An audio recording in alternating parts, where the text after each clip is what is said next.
जम्मू कश्मीर में एक बार फिर से डिलिमिटेशन होने वाला है। क्या जम्मू कश्मीर में चुनाव होने वाले हैं, इसलिए एक बार फिर से जम्मू कश्मीर में डिलिमिटेशन होगा? कौन ये डिलिमिटेशन करेगा? क्यों इस डिलिमिटेशन की अब जरूरत आन पड़ी? क्योंकि हाल फिलहाल में ही तो जम्मू कश्मीर में डिलिमिटेशन हुआ है।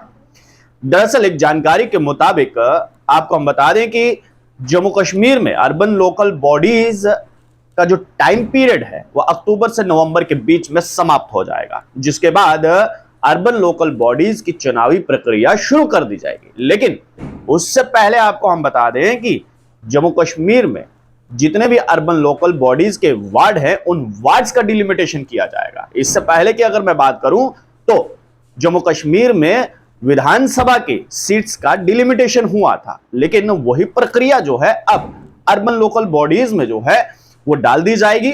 और जितने भी जम्मू कश्मीर में म्युनिसिपल कॉर्पोरेशन के वार्ड है, यानी कि अगर मैं जम्मू म्युनिसिपल कॉर्पोरेशन की बात करूं तो 75 वार्ड है, 75 वार्ड में पहले डिलिमिटेशन होगा और उसके बाद जो है इलेक्टोरल रोल बनाया जाएगा। उसके बाद जाकर जो है वो अर्बन लोकल बॉडीज के चुनाव होंगे। इसी प्रकार की प्रक्रिया जो है वो श्रीनगर में भी होने जा रही है। तो ये एक अहम बात है कि जम्मू कश्मीर में जहां एक तरफ विधानसभा के चुनाव की बातचीत की जा रही है, तो वहीं दूसरी तरफ अब ये बात जो है वो सामने निकल कर आ रही है कि हाल फिलहाल में जो है वो एक डिस्कशन हुआ है हाई लेवल अथॉरिटीज का, और उन्होंने ये कहा है कि तमाम चीफ इलेक्टोरल ऑफिसर्स को ये जानकारी दे दी गई है कि आप बिल्कुल रेडी रहिए।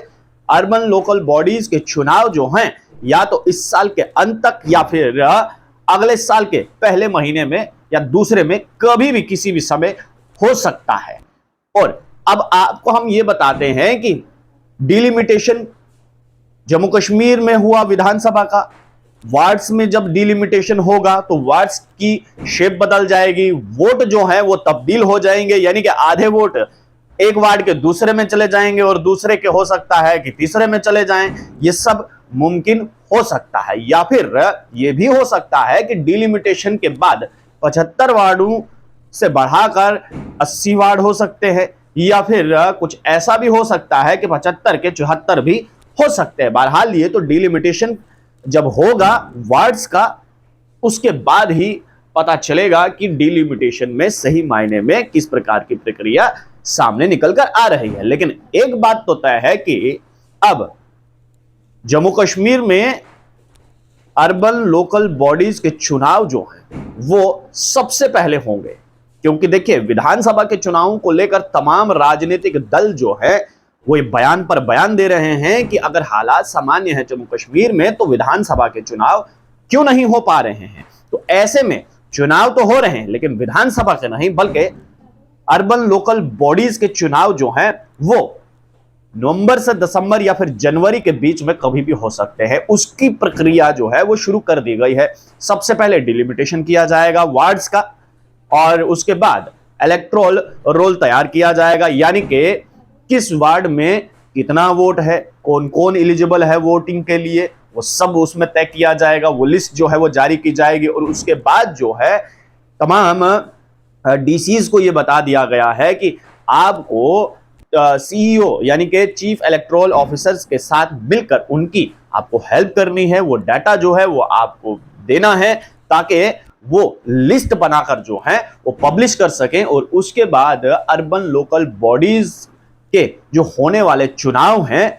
उसमें किसी भी प्रकार का कोई विघ्न न आने पाए। तो ये तमाम जानकारी जो है वो इस समय सामने निकल कर आ रही है। आपको बता दें कि जम्मू कश्मीर के प्रसिद्ध अखबार डेली एक्सेलसियर के मुताबिक पहले अर्बन लोकल बॉडीज के तमाम जितने भी वार्ड्स हैं उनमें डिलिमिटेशन किया जाएगा, उसके बाद इलेक्टोरल रोल बनाया जाएगा, और उसके बाद जाकर जो है वो जम्मू कश्मीर में अर्बन लोकल बॉडीज के चुनाव हो सकते हैं।